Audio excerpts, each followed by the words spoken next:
Keeper of the Lost Cities, Chapter 2. The next second was a blur. The car swerved right, missing Sophie by inches, then jumped the curb and sideswiped a streetlight. The heavy steel lantern cracked from its base and plummeted towards Sophie. No, it was her only thought as her instincts took over. Her hand shot into the air, her mind pulling strength from somewhere deep in her gut and pushing it out through her fingertips. She felt the force collide with the falling lantern, gripping on it. It was an extension of her arm. As the dust settled, she looked up and gasped. The bright blue lantern floated above her, somehow held up by her mind. It didn't even feel heavy, though she was sure it weighed a ton. Put it down, a familiar, accented voice warned, bringing her out of a trance. She shrieked and dropped her arm without thinking. The streetlight hurtled towards them. Watch out, Fitz shouted, yanking her out of the way a split second before the lantern crashed to the ground. The force of the impact knocked them over, and they tumbled to the sidewalk. Fitz's body broke her fall as she landed across his chest. Time seemed to stop. She stared into his eyes that were now stretched as wide as they could go, trying to sort through the flurry of thoughts and questions swirling around in her head to find something coherent. How did you do that? He whispered. I have no idea. She sat up, replaying the past few seconds in her mind. Nothing made sense.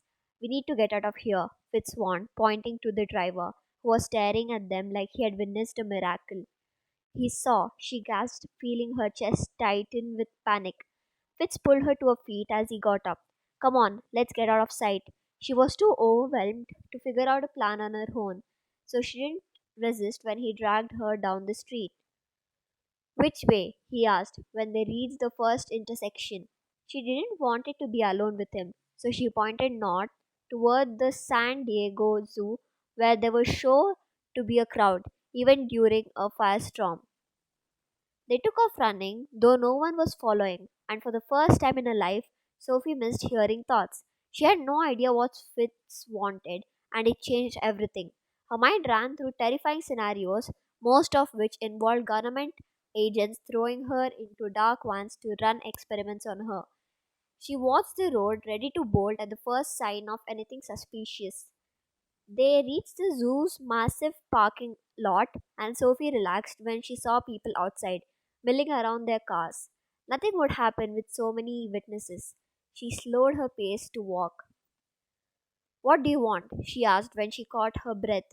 I'm here to help you, I promise. His voice sounded sincere. Didn't make it easier to believe him, though. Why were you looking for me?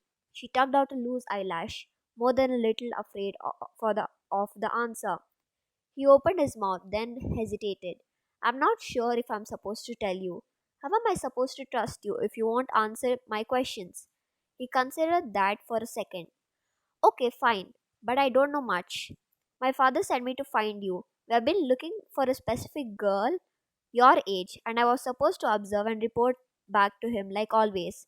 I wasn't supposed to talk to you. He frowned, like he was disappointed with himself. I couldn't figure out. You don't make sense. What does that mean? It means you're different from what I expected. Your eyes really threw me off. What's wrong with my eyes? She touched her eyelids, suddenly self conscious. We all have blue eyes, so when I saw them, I figured he had the wrong girl again. But we didn't. He looked at her with someone like awe. You're really one of us. She stopped and held up her hands. Whoa, hang on. What do you mean, one of us? He glanced over his shoulder, frowning when he spotted a crowd of funny pack wearing tourists within earshots. He pulled her towards a deserted corner of the parking lot, ducking behind a green minivan. Okay, there's no easy way to explain this. So I'm just gonna say it. We are not human, Sophie.